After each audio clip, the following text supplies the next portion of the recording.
We'll be starting this next period of the teaching, loosely formed around metta kammatthana, the practice of cultivating goodwill,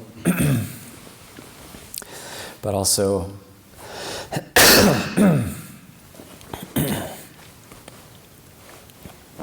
we'll be reading some teachings to help feel good, because we do metta to feel good. So some teachings around insight and also around being in the forest, practicing in the forest, and also teachings. I'll read more teachings in the coming days around walking meditation and just developing a proper attitude toward practice so that it's efficacious and beneficial. And also specifically for this next couple weeks, we'll have the morning practice period with morning puja and morning practice, and then the meal, but then no evening puja. Of course, people can come to tea down here if they want, but there'll be no evening puja except on the Saturday. So there's the opportunity to go out and make use of the forest and do walking meditation and sitting meditation.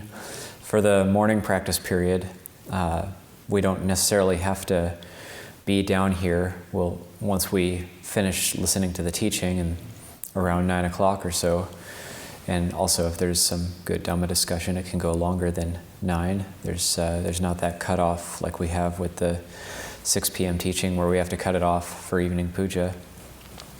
But roughly 9 to 10:30 is a practice period, but I thought to have it more freestyle, free form. It doesn't necessarily have to be in the hall or in the cloister area, even though the hall will be available, and ask that people not carry on conversations and do use this time for sitting and walking meditation. But you can also go out on the loop trail, sit in the forest, or not spend the morning in the cloister area after the teaching is given, and then just come for the bowl setup. So that solitude, continue to cultivate that solitude if we feel so inclined, or if we want to have more support with some of the group, we can use this hall, sit in here, or stay closer into the cloister area.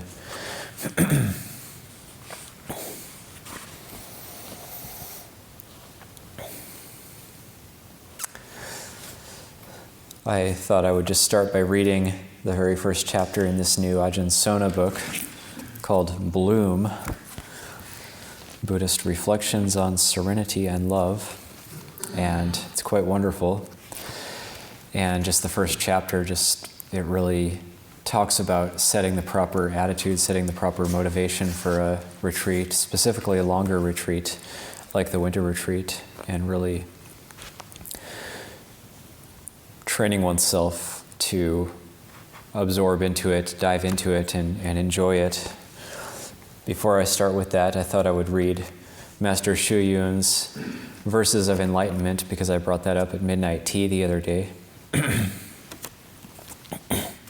It's actually 2 sets of 4-line verses, so I only had remembered the first part of it, and the second part is kind of an explanation.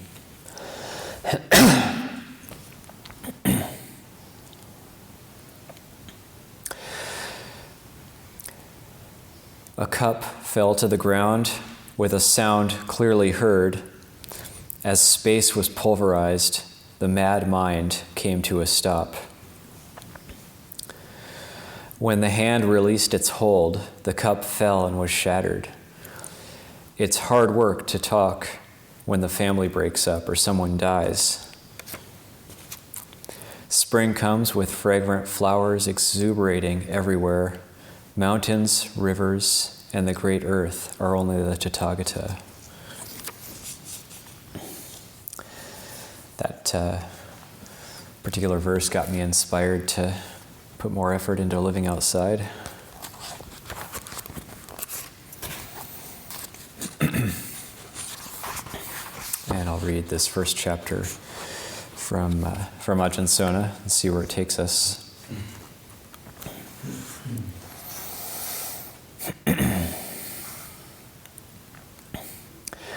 So we're off to a very good start.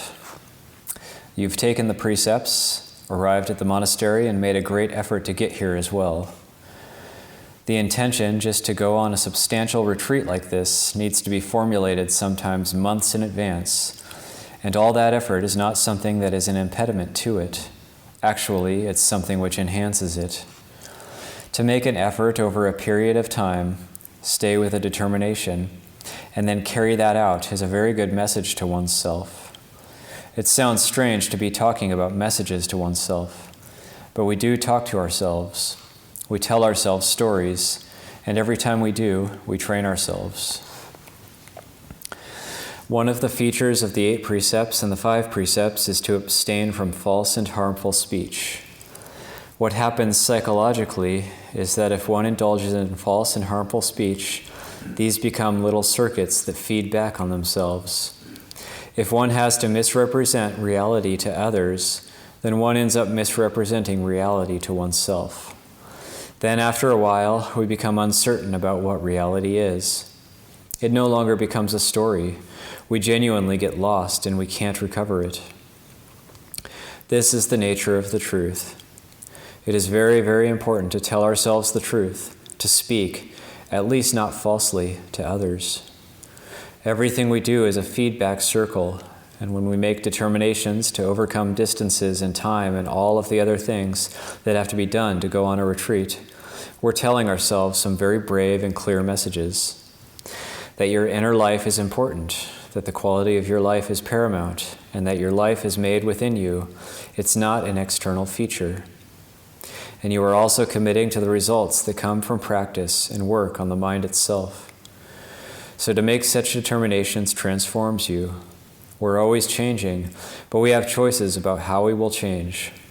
If we decide not to do these things, we give up, we feel lethargic, we don't have hope, and that is exactly the reality we will create. And so the beginning of this retreat is not now, but it started weeks ago, and for some of you, years ago.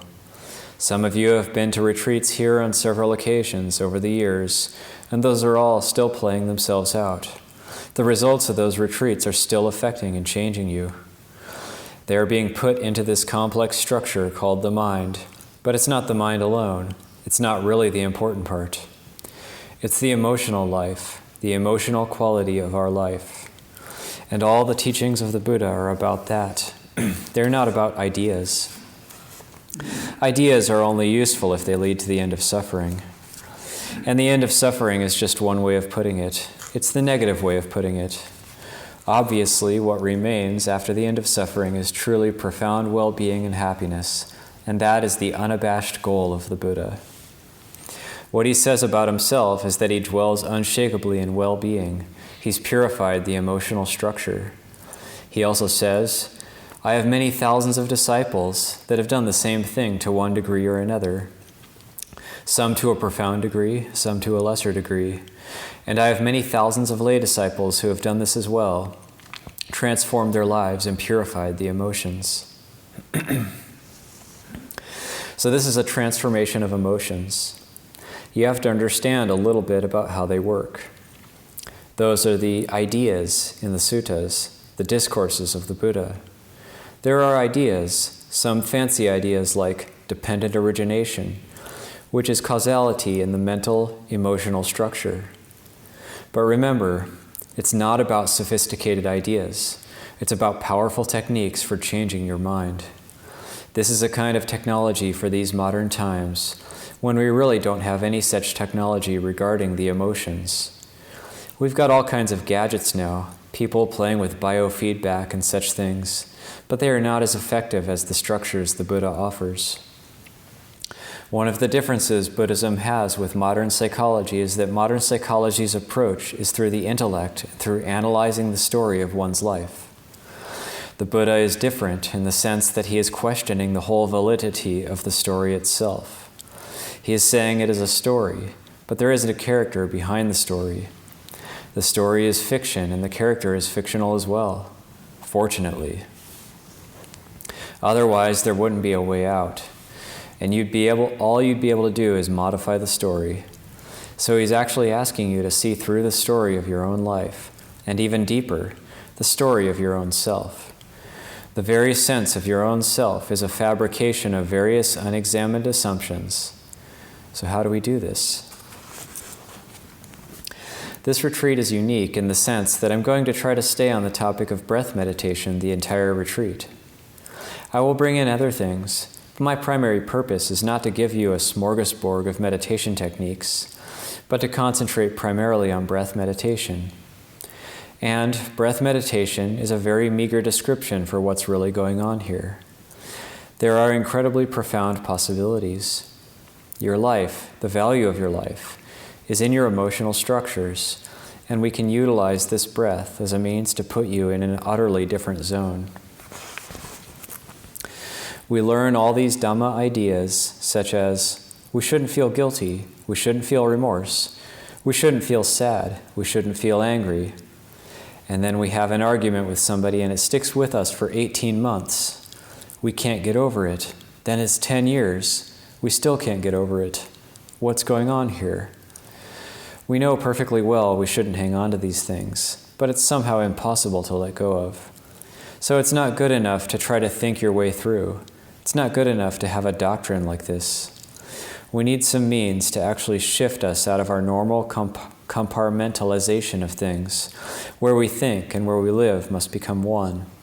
Occasionally it happens to people that they are brought into some other emotional space by a certain set of circumstances, powerfully good interactions with people for sustained periods of time, or some sort of musical experience or artistic experience, or a drug of some sort will put them in a mood where all of their troubles have dissolved. It's a powerful experience because you've stepped right out of an emotional area that seems to have been a locked room, the locked room of normal thinking processes and the baggage of our stories. How do we get out of that room? You do things. You can. We're going to open the door and get out of that room into a space where the story is not there anymore. It's wonderful. It's all gone. It's all trivial. It doesn't mean anything anymore and you feel wonderful. How do you get out of the door, you ask? There's a man sitting in the corner, and that's the Buddha, and you say, how do I get out of here? He says, breathe. What? Is he crazy? What kind of answer is that? It's got to be more sophisticated than that. No, it's breath. Breathe. He's been in the same tangle as you. Before he was the Buddha, he was tangled. He was trying to figure his way out of it. And that's where we begin with this beautiful story. There are many accounts of the technique of how to do breath meditation. But I've found the most important part of the story is almost always excluded. He takes up the idea of the breath as a child.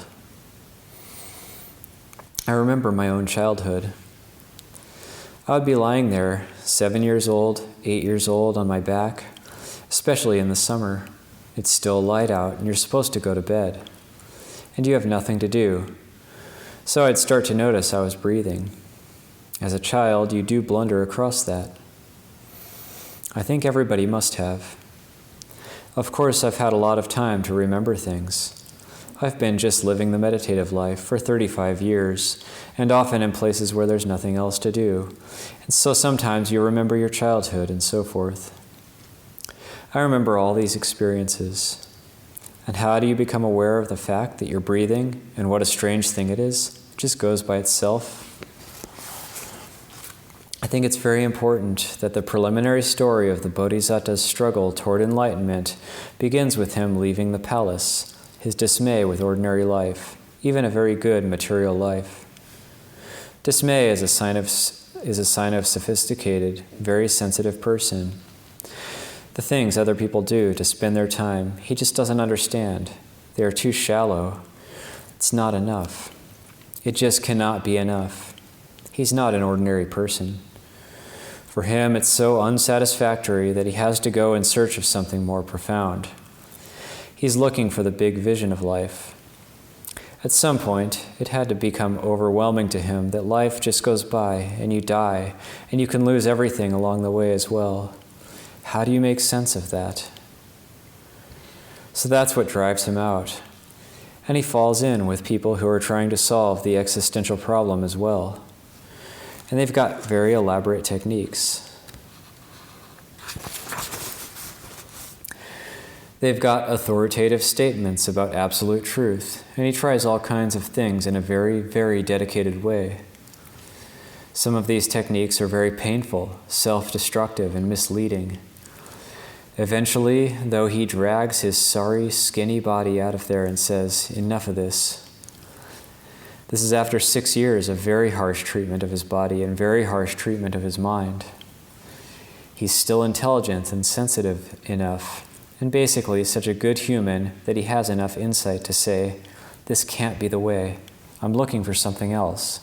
I'm not sure how to find it, but it isn't this." That's a very wise decision he makes in the midst of perhaps a very authoritative culture. These guys are telling him, "This is the way, you gotta stick with this." But he leaves anyway. And I find the setting of the story is very important too. He's decided to eat, and that's a very beautiful moment too. These stories become very, very poignant and beautiful. How many times in our lives have we practiced self-deprivation, imposed all kinds of difficulties and relentless demands on ourselves, refused to eat in some ways? What is eating? Eating is a very primal act. The Buddha says, "What's the one thing?" By the way, if you're teaching Dhamma Sunday school class, that's a great one for kids. This puzzle question, what's the one thing? Eventually kids get it if you give them a few hints. It's food. Every being in the universe has to have food, some form of food. The one thing. It's also your earliest experience with your mother, to be fed. And there's a lot of emotion and love around that as well. He's actually returning to love in some ways by stopping this deprivation at the material level, just eating again. And really joining the universe and saying everybody has to eat. You can't not eat. And he accepts food with gratitude. There's a very beautiful element to the story which depicts Sujata, the first person to spontaneously and generously offer him a meal. It's a very primal act in the story, isn't it? It's so moving. We're continuing the story to this day. We're acting this out. The lay people are offering food to the monks, and we're accepting it as well. So this is a very kind and human story that's being told here. The first thing we have to do is stop indulging in pain, you know. It's just not the way. Pain is not the way. We need to sustain our body. That's the function of food. We need to sustain our body. The body comes alive when you've eaten. And then he's got to take care of his mind. It's very beautiful that he's chosen a shady tree by a river, a huge banyan tree beside a river, and you can imagine the breeze coming across the river. It's May this month. On the 20th will be the full moon of May, and that will be the time of the year that the Buddha was supposed to have obtained awakening under the Bodhi tree. Formerly, he would stay out in the baking sun. It would have been hot at that time of year in India.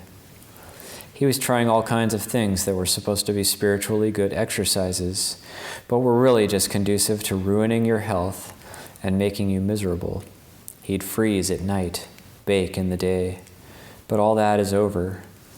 So he has taken up residence under a beautiful, spacious, shady tree.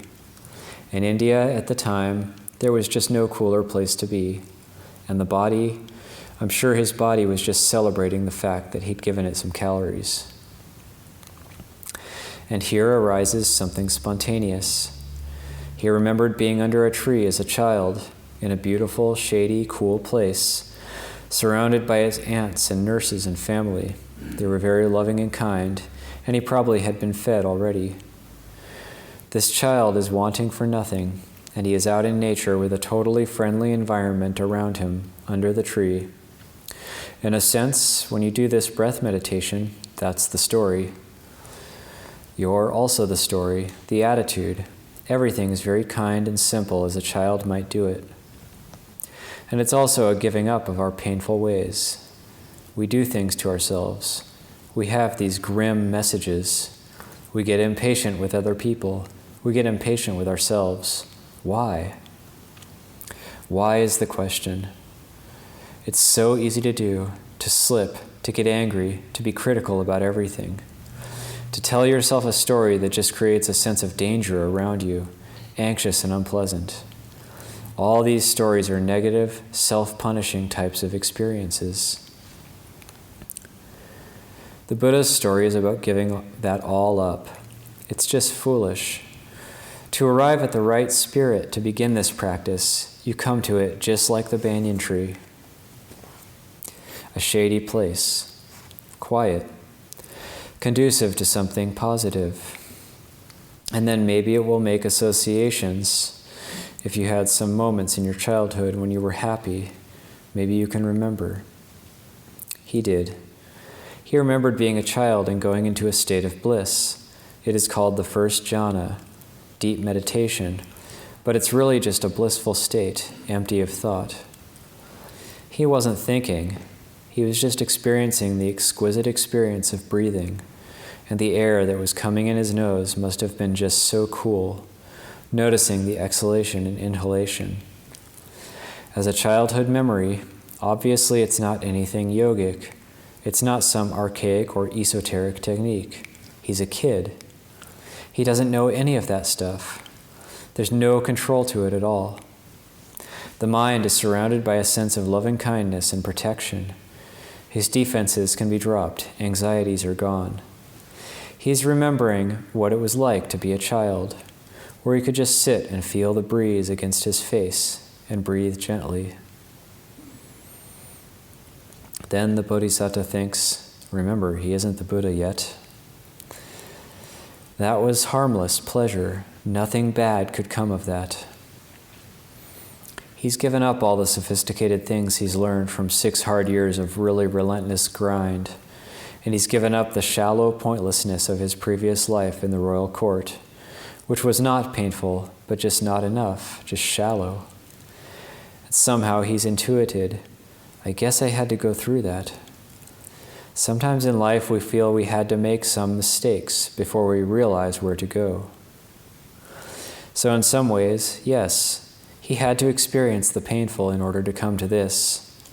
It's a very simple but profound realization. It's very beautiful. It's like a lot of scientific discoveries. Scientists talk about them having a quality of beauty to them, simple, beautiful, elegant. And this is such an in-your-face kind of realization. That's the beginning of his awakening. You know, the story goes through the night, but the first part of it is just this pure samadhi, pure serenity, pure joy. Then the body is taken into this joy. The body is flooded by this sense of ease. Your body is suddenly not a problem anymore. His body must have been. It must have had sores on the skin and all kinds of things. His body suddenly becomes not a problem. We would call it sukha, a kind of quality of happiness or well-being in the body. It's a side effect of the mind really being well and happy. You see this quality even in boxing matches when the fight has come to an end. The guys have been smashing each other in the face and punching each other in the ribs, and every part of their bodies must hurt. It's gotta hurt. How could it not hurt? Yet at the end, the winner acts as if he's just gotten out of a bath or something. He's happy as a clam, jumping up and down. Because he's joyful, there's no pain. Tomorrow there will be pain, yes. But in joy, the body is flooded with a sense of pain reliever. It's gorgeous. Both parts work together, and that's how you know you're on the right track. The Bodhisattva is getting feedback from nature, and that he's on the right track. How is he getting feedback? The feedback is that it is a totally pleasant experience. It's positive, beautiful, and he says there couldn't be anything bad in this. There's nothing harmful about this. There's nothing to fear in this. This is also another word, fearless, to be free of fear. Fear permeates life. And we call the 20th and 21st centuries the age of anxiety. And anxiety is a kind of unfocused fear, a floating, pervasive sense that you're always slightly afraid. And this has to go. It does go. Anxiety does go in these beautiful conditioned states. There is no anxiety there. For many people, that might be the first time they forget to be anxious. A person who is anxious and clever about being anxious can be in the midst of a party, in the midst of a conversation, can even be enjoying themselves to some degree, but they still have a little mind in the background, a little sense behind them that keeps them out of the experience and keeps them saying, you know, the thing in my stomach is still not gone. I'm kind of having fun here, but I'm still an observer of myself, and part of me is left out of this experience, existentially isolated and still anxious. That part has to go. Can you ever not be standing beside yourself? Can you ever not be self-conscious and partly removed from the experience? Can you ever be one again? When you were a child, you were one. Yet as you got older, you started to develop the second, this other thing that stands outside of the experience. One of the factors in the first jhana is called Ekagatta, which is often translated as one-pointedness, but it could just be one. I'm not standing outside of the experience anymore. I've decided to completely let go of all anxiety and reservations and plunge in. This phrase, plunge in, is one of the phrases translated again and again in the experience of enlightenment, plunging into the deathless. The Buddha also uses the simile for elephants bathing. They love water. They play in the water.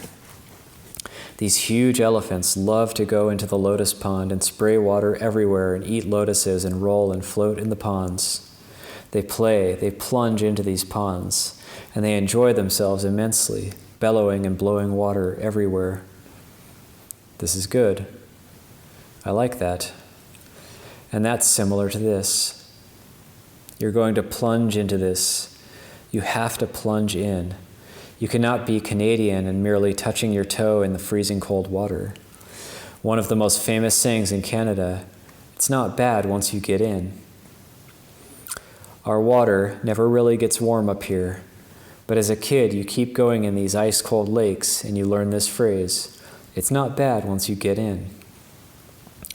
But you have to eventually abandon your second thoughts, your self-consciousness, your anxiety, and go in, because it's entirely blameless and nothing to fear. One-pointedness is also wholeheartedness. None of you, none of yourself wants to be doing anything else.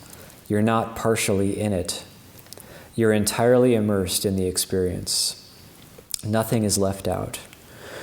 So much of our life feels like part of us is not there. Part of us would rather be somewhere else.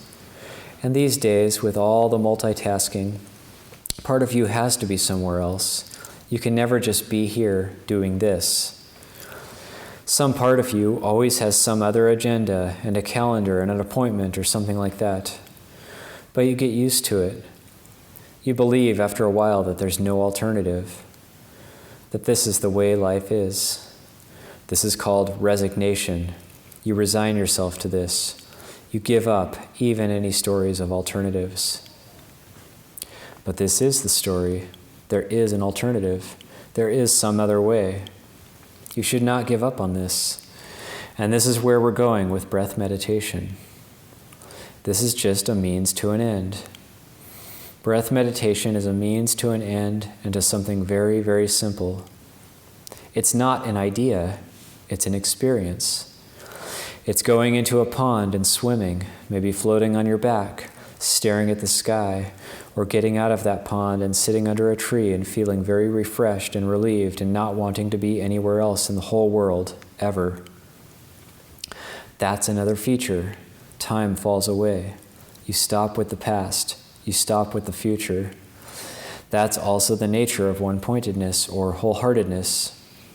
When you're wholeheartedly engaged in anything, there's no future, no past. And that's the most beautiful experience. Not only is this a good, beautiful experience, But it heals the mind, and it allows you to think like you've never thought before in an entirely new way. You can see things differently, and that's what this insight business is about. You can see things differently. You can't see differently, really, if your mind has not been liberated from its normal confinements, its normal self-consciousness, its anxieties, and so forth. Emotional liberation precedes an intellectual understanding. Emotional release precedes wisdom breakthroughs. And those wisdom breakthroughs don't eliminate the emotional freedom. They deepen it, they strengthen it, they allow you to spend more and more time in it. Ultimately, the goal is to never leave that freedom.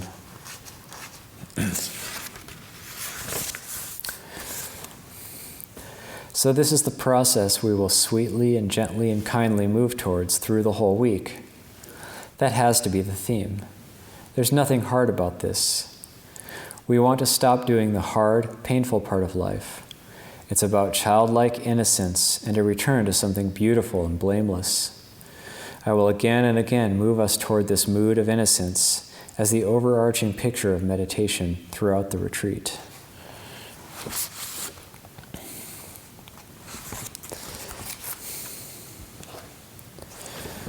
I'll leave it there. I really appreciated that reading, that whole idea of plunging into the experience, and found that incredibly useful and heartening. Actually, when I didn't know about this book, and Tanyasa handed it to me, and when I first held it, I could almost feel the metta emanating from it. And Ajahn Sona is quite a wonderful teacher.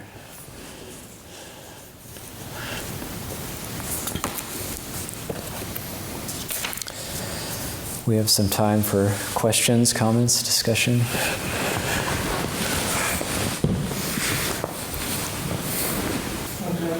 have a question. Sometimes, like, a desire will come up, and I think, oh, well, I'll be kind to myself and give into it, instead of, refraining from it. Because there's this big notion that, somehow, actually that makes me happy. But it doesn't work, so I was wondering if you have any advice for kind of dealing with that kind of approach. Yeah, so the question being, a desire comes up, should I just let go and indulge in it and go into it just because to not be too hard on myself? That'll make me happy. Yeah, there has to be it has to be blameless if you're going to go into it. So that's the whole thing about, in the reading, the Buddha's, or the Bodhisattva is discovering a blameless type of bliss, where there's no danger in it, but because in some sort of desire or some sort of indulgence, then there's danger. There's a danger in that. So you could indulge in it, but it won't lead to happiness. It'll have that brief gratification, but it won't. It will result in the desire becoming stronger and just having to indulge it more. And so there has to be that wisdom aspect as well. And in a way, when what I think Ajahn Sona is talking about, plunging into the practice or going into the practice, it's like doing what you intuitively know to be right, like you know that not indulging it is the correct practice. And then even though it's painful in a way, it's a type of pain, it's the pain of renunciation, or it's the spiritual, it's classed as spiritual unpleasant feeling. So spiritual pleasant feeling is the jhanas, and then spiritual unpleasant feeling is when one doesn't give in to desires, and there is an unpleasantness there. But there's also a sense of spiritual gratification, and in a way spiritual pride, kind of knowing you're on the correct path. So it's like staying on the path. And so that takes that sense of bravery and courage. That's where one's bravery and courage is known, is when if there's an unwholesome desire and it's gone against. It's easier to see with anger. Like if I feel angry at somebody and I actually restrain myself and don't give into it, don't speak or act on it, but question it, then there might be that impulse, but I restrain that, then there's a sense of wholesome pride, and I'll feel really glad that I didn't speak on that mental state or act on that mental state. So it's actually a long and difficult road. Ajahn Sona, he can speak like this after being a monk for 35 years. He was quite ascetic as well in the early days.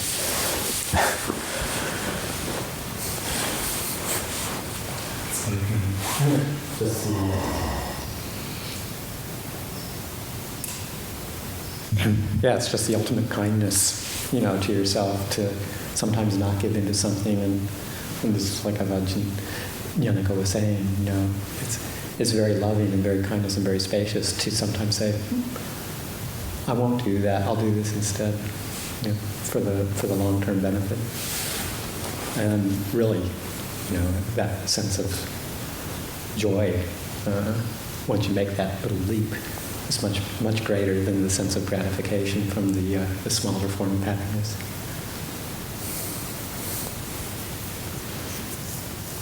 I have a question about blameless happiness. I guess sometimes I will find a way to step away from my problems. I'll be out in the forest just sitting, and I'm very distant from the concerns that I have. And sometimes I feel guilty for that, like I've run away from the issues. And I'm not sure how to tell when I'm just running away or when I'm actually experiencing something blameless. Yeah, I think that is it, the blameless happiness. But then the guilt or whatever, the thinking mind habitually comes in there, and it's like, oh, you shouldn't forget about this or that part of the story. But it's kind of like what Ajahn Sona is saying, like, just drop the story. But it takes that sense of courage to do that. And you could even tell yourself, like, I'm just going to drop it temporarily, and just going to drop it for the time I'm out here in the forest, and allow myself to do that. That's a big part of the training. So, like, it's hard. It's actually very difficult to allow ourselves to feel happy, and just to allow ourselves to. Because we'll feel like we're not striving, or we're not pushing.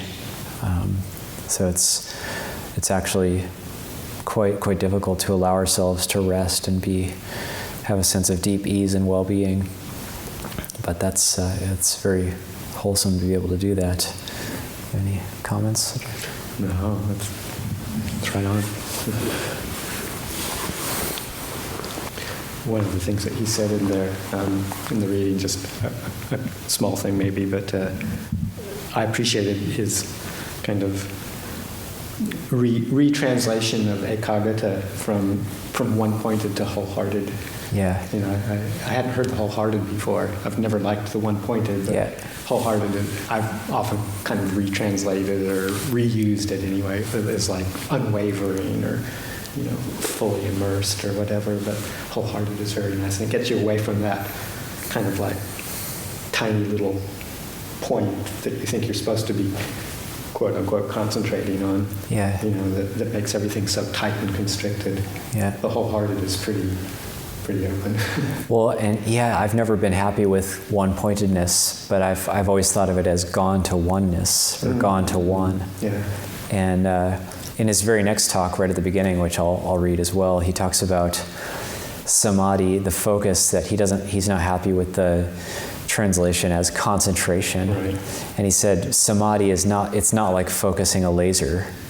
It's like focusing a pair of binoculars. Mm-hmm. And that image of focusing the binoculars I found that incredibly helpful, because you're bringing things into clarity. You're not like focusing a laser on one point. It can still be a broad clarity. It can be a broad clarity, but it's less fuzzy. It's yata bhuta jnana dasanam, like the knowledge and vision of things as they are.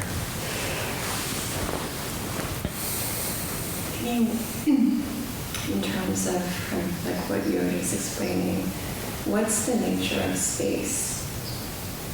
That makes sense. Like thinking about the book and going back to that like childhood innocence, maybe before the mind is more conditioned as we get older, but if we go back to maybe before that, would it be considered there was more space in the mind as a child, or? And then I just kind of think about like what is the nature of space. I think of it as like the way he used the word confinement and non-confinement, which I liked, and spaciousness in terms of being like not being confined by our own story and our own like hemmed in and limiting ourselves. So like I get this sense of like limitlessness, like you have all that potential, and it's limitless if we let go of the story of who I am or what other people think of me or who I'm supposed to be, what sort of position I inhabit in the monastery or whatever. But yeah, the nature of space, not sure. Yeah, I think more of just as you were saying, in a psychological sense, the spaciousness of in a psychological sense rather than, just the physical sense, although the physical manifestation of space is a nice representation, but the spaciousness in your mind through, non-clinging, non-reactivity, not getting lost in it, And the difference, sometimes people often think of, okay, well, I've got to return to that, innocence of childhood, that spaciousness that doesn't get so narrow. And there's a truth to that. There's a quality, I think, in the childhood experience of like, spaciousness, maybe if you want to call it that, or innocence, psychological innocence. But the thing that's lacking in the child's experience is wisdom, and that doesn't come until you've really, kind of gone down the wrong rabbit hole sometimes and experienced, the contractedness of not seeing clearly. And so, the more adult form, I guess, if you will, or the potential, as we grow older, is to regain, that sense of inner freedom or inner spaciousness, but with wisdom and clarity, not just lostness and spaciness. What I also liked about this talk was he goes back to the Bodhisattva goes back to the idea of when he was the child going into the first jhana, but then he started with that, but then he went further than he ever went as a child. So he took that as a starting point, but then developed the wisdom based on that starting point. Yeah. And a path leading to that state rather than just waiting for it to stumble on you. Yeah, how, like, investigating how it came about and how the blameless aspect of it.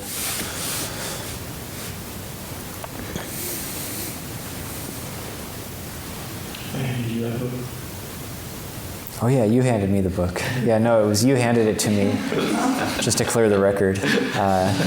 Sivako handed it to me, and Yasa then came in right afterwards and started praising it and lauding it in no uncertain terms.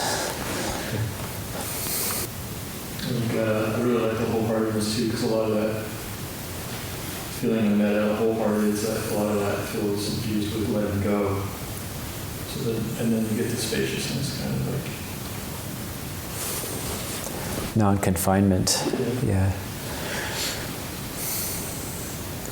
Yeah, I like to highlight that sense of courage that it takes actually to let go of the story. It can be, even if it's a painful and not a very good story, even if our past is a painful story, it's hard to let go of, even though it's painful, because it's me, it's who I am.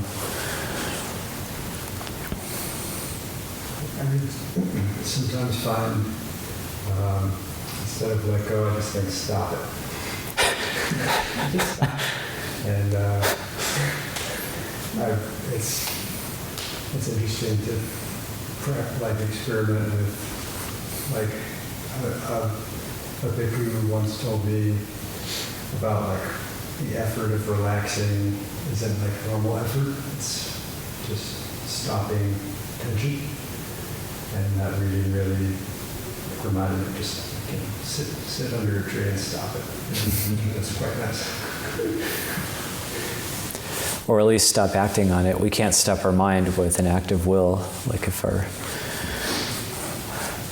I know for my mind, if I just say, if it's going wild and I just say, stop it, stop, and it'll just get worse usually. But there is that, sometimes you do have to be a bit more forceful, put a bit more pressure on, but at the right time. That's like that Skilled in Courses of Thought sutta, where if your unwholesome train of thought isn't ending, the last thing to try is grit your teeth and crush mind with mind.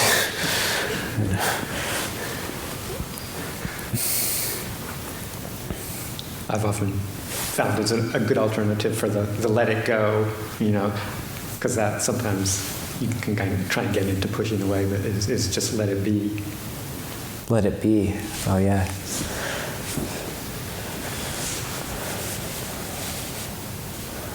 Yeah, because let it go can kind of be like, get out of here, like leave.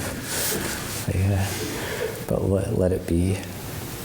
Or Luang Por would say, there's only one seat in the room and you're sitting on it. So when visitors come, you don't get up and give them your seat, but you kindly greet them and then wait for them to leave. I was like, you offer them room, but no board.